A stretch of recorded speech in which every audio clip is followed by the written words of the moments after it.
ദോശ, ചപ്പാത്തി, ചോറ്, ബിരിയാണി, നെയ്ച്ചോറ് അങ്ങനെ എന്തിൻ്റെ കൂടെയും സൈഡായിട്ട് കഴിക്കാൻ പറ്റിയിട്ടുള്ള ഒരു ഐറ്റമാണ് കേട്ടോ ഇത്. അപ്പോൾ ആദ്യം തന്നെ ഞാൻ ഒരു ബൗളിലേക്ക് കുറച്ച് ഐസ് ക്യൂബ് ഇട്ട് കൊടുത്തിട്ട് അതിലേക്ക് കുറച്ച് വെള്ളം ഒഴിച്ച് കൊടുത്തിട്ടുണ്ട്. തണുത്ത വെള്ളത്തിന് വേണ്ടിയിട്ടാണ് കേട്ടോ ഐസ് ക്യൂബ് ഇട്ട് കൊടുത്തിട്ടുള്ളത്. ഇനി അതിലേക്ക് ഇതുപോലെ കനം കുറച്ച് അരിഞ്ഞെടുത്തിട്ടുള്ള സവാള ഇട്ട് കൊടുക്കാം. ഈ ഒരു സവാള തണുത്ത വെള്ളത്തിൽ ഒരു 10 മിനിറ്റ് നമുക്ക് ഒന്ന് ഇട്ട് വെക്കണം കേട്ടോ. അപ്പോഴാണ് ആ ഒരു സവാളയുടെ ആ ഒരു കുത്തുന്ന ടേസ്റ്റും ആ ഒരു സ്മെല്ലും ഒക്കെ പോയി നല്ല ക്രഞ്ചി ആയിട്ടുള്ള സവാള കിട്ടുള്ളൂ.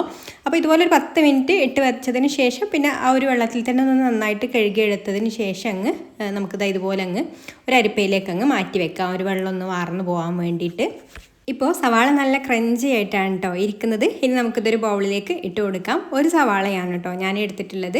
അപ്പോൾ ഇതിലേക്ക് പാകത്തിനുള്ള ഉപ്പും, ഒരു 1/2 ടീസ്പൂൺ കാശ്മീരി മുളക് പൊടിയും, 1/4 ടീസ്പൂൺ നല്ല ജീരകത്തിൻ്റെ പൊടിയും, 1/4 ടീസ്പൂൺ ചാറ്റ് മസാലയും, പിന്നെ ഒരു ചെറിയ പച്ചമുളക് ഇതുപോലെ ഒന്ന് പൊടിയായിട്ട് അരിഞ്ഞതും, 1 ടേബിൾ സ്പൂൺ മല്ലിയില ഇതുപോലെ ചെറുതായിട്ട് അരിഞ്ഞതും, പിന്നെ നാരങ്ങ നീര് 1 ടീസ്പൂൺ ചേർത്ത് കൊടുക്കാം കേട്ടോ. നമുക്ക് എത്രയാണോ പുളി ആവശ്യമുള്ളത് അതിനനുസരിച്ചിട്ടുള്ള നാരങ്ങ നീരും കൂടി ചേർത്ത് കൊടുത്തിട്ട് കൈ വെച്ചിട്ട് ഇതുപോലെ നന്നായിട്ടൊന്നങ്ങ് കുഴച്ചെടുക്കാം. അപ്പോൾ നല്ല ടേസ്റ്റിലുള്ള ഉള്ളി സാലഡ് റെഡി ആയിട്ടുണ്ട്. ഈ ഒരു ഉള്ളി സാലഡ് വെറുതെ ഇങ്ങനെ കഴിക്കാൻ തന്നെ നല്ല ടേസ്റ്റാണ് കേട്ടോ.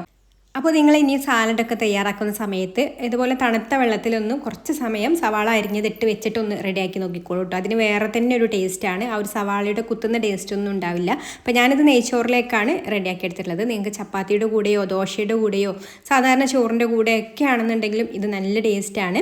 അപ്പോൾ കറിയൊക്കെ ഉണ്ടാക്കാൻ മടിയുള്ള ദിവസങ്ങളിലൊക്കെ ഇനിയിപ്പോൾ നെയ്ച്ചോറിലേക്കൊക്കെ ആണെന്നുണ്ടെങ്കിലും ഇതുപോലെ നമുക്ക് നെയ്ച്ചോറിൽ കുഴച്ചിട്ട് കഴിക്കാം. സാധാ ചോറിലാണെന്നുണ്ടെങ്കിലും നമുക്ക് ഇതുപോലെ കുഴച്ചിട്ട് കഴിക്കാൻ നല്ല ടേസ്റ്റാണ് കേട്ടോ. അപ്പോൾ നിങ്ങൾ ഇതുപോലെ ട്രൈ ചെയ്ത് നോക്കിയിട്ടില്ലെങ്കിൽ ഒന്ന് ട്രൈ ചെയ്ത് നോക്കിക്കോളൂ.